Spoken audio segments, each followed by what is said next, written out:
Hello guys, অনেকদিন পর আবার ভিডিওটা আমি বানালাম। আমার ফোনটা একটু খারাপ ছিল তাই বানাতে পারিনি ভিডিও। আর আজকে একটা বাড়ি নিমন্ত্রণ আছে, অন্নপ্রাশন বাড়ি। তো চলো এখানেই যাব, তোমাদেরকে একটা জিনিস দেখাই। দেখো, শোকেসে এতগুলো জামা কাপড় থাকা সত্ত্বেও আমার মাকে বলেছি যে আমার একটাও জামা নেই, আমার জামা কিনে দাও। তো মা বললো যে মামি দিয়েছিল যে জামাটা অনেক দিন ধরে ঘরে ছিল, তো এটাই পর, তাই জন্য এটা পরছি। আর দেখো কেমন লাগছে। আর ভাই পিছনে দুষ্টুমি করছিল একটু, আর একটু পোজ দিচ্ছিলাম। তো চলো স্নান করে এসে তারপরে তোমাদের সাথে আবার দেখা হচ্ছে। টাটা।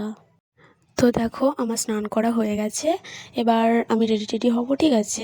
কিন্তু মাঝখানে আমার রেডি হওয়ার ভিডিওটা দিতে পারিনি, ভুল করে মিস হয়ে গেছে। আর এই যে দেখো ওদের বাড়িতে চলে এসেছি। তারপরে দেখো মামিকে আর মাকে বললাম হাই করে দিতে, ওরা হাই করে দিল একটু। আর দেখো তোমাদের মেনু কার্ডটা একটু দেখিয়ে দিলাম। আমরা পরে খাওয়া দাওয়া করে বাইরে এসেছিলাম, কিন্তু ওখানে খাওয়া দাওয়ার ভিডিও করা অ্যালাউ ছিল না, সেই কারণে করতে পারিনি। তারপর দেখো তোমাদের বাইরের ভিউটা একবার দেখিয়ে দিলাম, ভিতরে ভিডিও করা অ্যালাউ ছিল না। আর এই যে আমার ভাই একটু হাই করে দিল তোমাদেরকে সবাইকে। তো দেখো, আর কেমন হয়েছে বলতে ভুলো না সবাই।